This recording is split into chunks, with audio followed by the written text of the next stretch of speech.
Inter first year chapter 9 భక్తి సూఫీ సాంప్రదాయాలు. దైత ద్వైత తత్వాన్ని ప్రతిపాదించినది ఎవరు?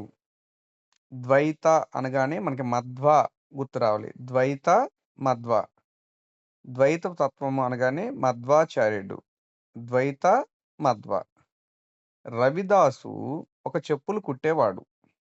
రవిదాసు ఒక చెప్పులు కుట్టేవాడు. సో, ఇక్కడ ఆన్సర్ అనేది మనకి బి. గురునానక్ జన్మించిన సంవత్సరం.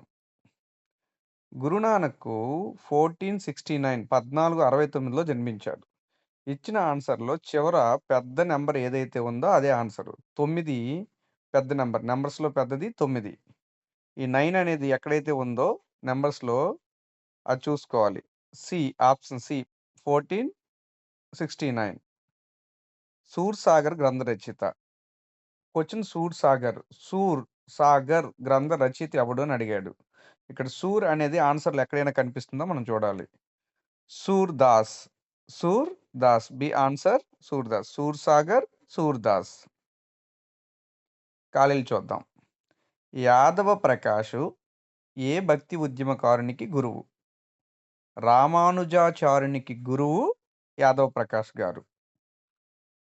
నింబార్కుడు ఎవరికి సమకాలికుడు అని అడుగుతున్నాడిక్కడ. అంటే ఏ భక్తి ఉద్యమకారునికి సమకాలికుడు అని అడుగుతున్నాడు. నింబార్కుడు, రామానుజాచార్యుడు సమకాలికులనమాట. అంటే ఒకే కాలానికి చెందినవాడు. రామానుజాచార్యులు ఆన్సర్. వల్లభాచార్యుడు ఏ విజయనగర రాజు ఆస్థానంలో నివసించాడు అని ఇక్కడ క్వెషన్ అడిగాడు. విజయనగర రాజుల్లో గొప్పవాడైన శ్రీకృష్ణదేవరాయలు మనకు గుర్తు రావాలి.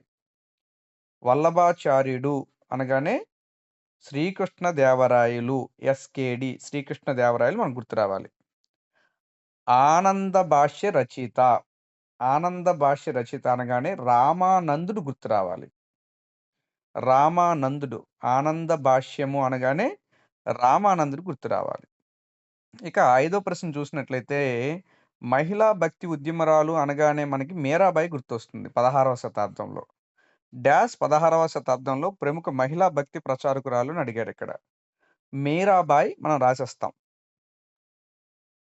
ఆధునిక హిందూ మతం యొక్క సంరక్షకుడు ఎవరు?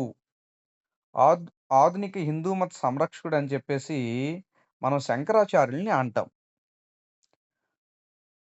దోహాల రూపంలో ఎవరి ప్రబోధనలు సంకలనం చేయబడ్డాయి? దోహ అనగానే కబీర్ గుర్తు రావాలి. దోహ, కబీర్.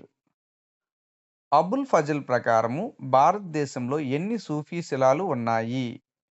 14. ఎన్నున్నాయండి? 14 సూఫీ శిలాలు ఉన్నాయి. ఫరీద్ ఉద్దీన్ మసూద్ ఏ సిల్సిలాకు చెందినవాడు అని అడిగాడు.